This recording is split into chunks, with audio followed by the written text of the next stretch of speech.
सुप्रभात। कक्षा 9 की प्रिय छात्राओं, हमारी आज 1 जुलाई को हम सबका विद्यालय खुलता रहा है, लेकिन कोरोना वायरस के कारण विद्यालय आपकी सुरक्षा को देखते हुए शासन ने अभी विद्यालय खोलने की अनुमति नहीं दी है। इसलिए अभी हम लोग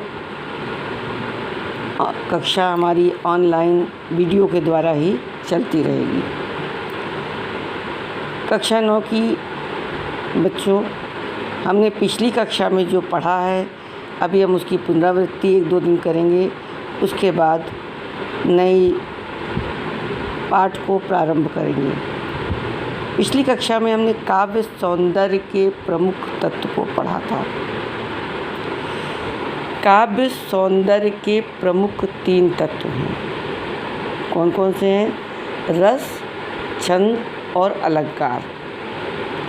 सबसे पहले हम रस की पुनरावृत्ति करेंगे, इसकी परिभाषा को देखेंगे, उसके बाद आगे बढ़ेंगे। रस किसे कहते हैं? इसकी परिभाषा है, रस की शब्द की व्युत्पत्ति रससते असौ इति रसा के रूप में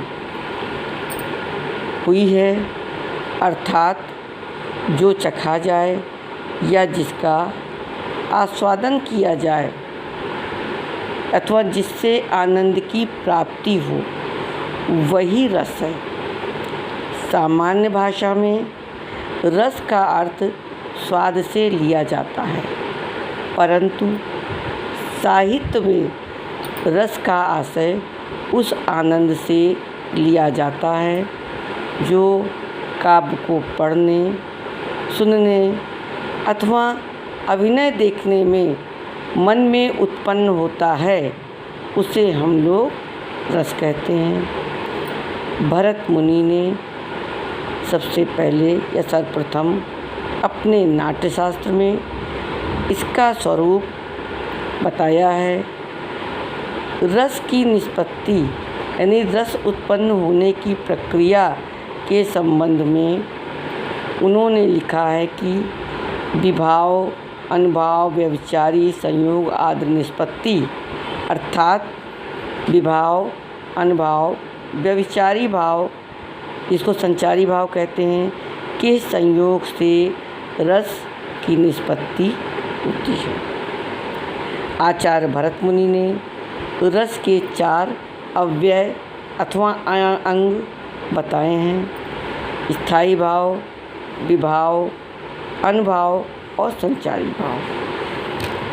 बच्चों, स्थायी भाव मनुष्य के हृदय में हर समय सुषुप्त अवस्था में रहता है और अवसर प्राप्त होने पर पुनः ये जागृत या उद्दीप्त हो जाता है।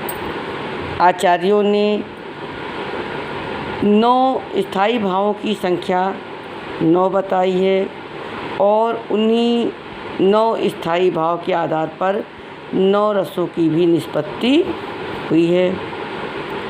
इतना आज की आपको पुनरावृत्ति में पढ़ना है। आगे हम कल पढ़ाएंगे, अगली कक्षा में पढ़ेंगे। बच्चों, आपको पता है कि कोरोना वायरस के कारण आपका विद्यालय खोलने की अनुमति शासन ने अभी नहीं दी है। इसलिए हम लोगों को अभी ऑनलाइन कक्षा करनी है। इसके लिए कल से आप सभी छात्राएं, जब आपकी कक्षा प्रारंभ होगी 10:40 पे, तो अपना नाम लिखकर हिंदी में उपस्थिति देंगे। और उसके पहले हम एक चीज़ और आपसे कहना चाहते हैं कि कोरोना वायरस के बचाव के लिए जो भी निर्देश दिए जाते हैं, जैसे कि हर 2 घंटे पर या कहीं से आने पर कोई चीज़ छूने के बाद साबुन से आपको हाथों को 20 सेकंड तक धोना है। किसी से मिलिए, बाहर निकलिए, कहीं जाइए तो मुंह पर मास्क लगा के रखिए। नाक और मुंह को अच्छी भली भांति ढक कर रखिए और किसी से मिलिए तो कम से कम 6 फीट की दूरी बना करके उससे वार्तालाप करिए। किसी से हाथ ना मिलाइए, केवल आपको हाथ जोड़ कर उनका अभिवादन करना है। इन सारी बातों का आपको विशेष रूप से ध्यान रखना है। धन्यवाद बच्चों। कल हमारी कक्षा 10:40 पे पुनः प्रारंभ होगी।